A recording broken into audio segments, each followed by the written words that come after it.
The next trick I'd like to show you is how to use a combination of parenting and null objects to quickly and easily create what would otherwise be complex geometric structures. This particular trick is not in the After Effects Apprentice book, but don't worry, you can use any source for it. I'm going to go up to Composition, New Composition.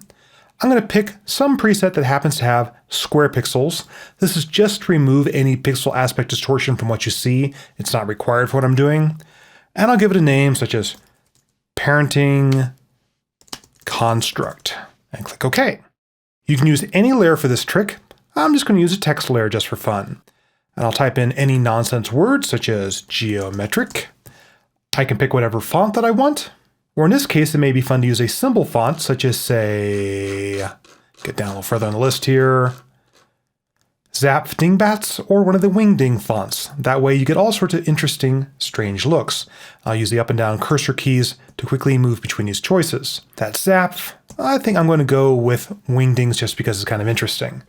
And I'm going to make my point size a little bit smaller because I'm going to have a whole bunch of these on the screen at the same time. I'll return to my selection tool, V is the shortcut, and I'm going to create some simple animation for this one starter layer. Maybe I'll use scale, S reveals that, and transparency, Shift+T. I'll go a bit later in time, like 10 frames, enable keyframing for scale and opacity. This will be my final resting spot.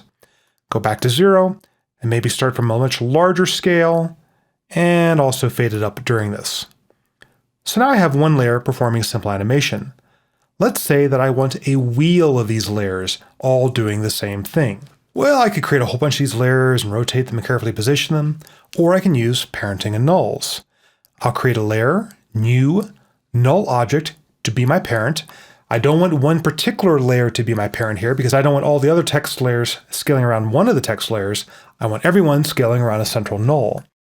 Remember that a null's anchor point, the center of transformations, is in the upper left-hand corner. So if I do any rotation or scale, it's going to be around that center point.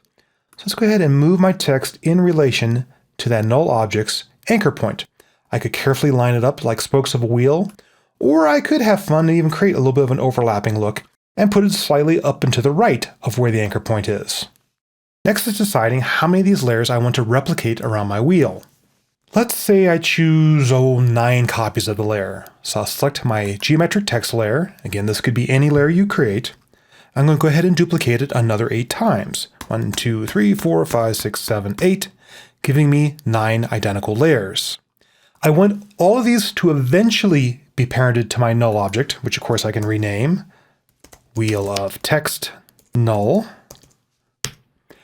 But instead of parenting them all at the same time, I'm going to take advantage of transformations to help me arrange the layers. So I've got my first text layer where I want it. I'll parent it now. But I want the next layer to be rotated slightly around this wheel. Rather than rotate the text, I can rotate the parent null. I'll type R for rotation. And I want 9 of these around a circle. That's 360 degrees. I could pull out a calculator. Or I can have After Effects do the math for me. 360 divided by 9, enter, is 40 degrees. Great, I didn't have to do any math myself. I'm going to actually copy that number so I can use it for an offset later on. I'll parent my second text layer to that null and say, take that value plus another 40 degrees. 80 degrees, great. Parent another one, select it again, plus, if I forget what my value is, I'll just paste in the value I copied earlier. Great, there's another one, parent that, and obviously just keep going around this wheel. And I'll do this quickly for you, because seeing someone else type in and do math can otherwise be pretty boring. But you can see how, rather than having to position all these layers by hand or try to do some sort of tricky alignment and distribute or anything like that, I'm using a null object to help me arrange my layers ahead of time. And that should be my last one. Great. So there's my 9 layers around my null.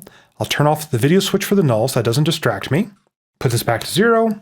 And now as I rotate that null object, all of those layers rotate around my wheel for me. And remember, I created an animation for one of those layers to begin with. So I'll go back to 0, As I slowly scrub my time indicator, you can see that all those layers scale down and fade up together.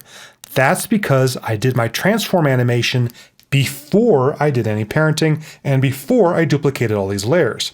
Every time I duplicated a layer, it got the same keyframes as the layer that I was duplicating.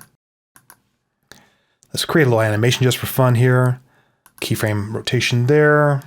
Go to the end, maybe give it something simple like 1 rotation.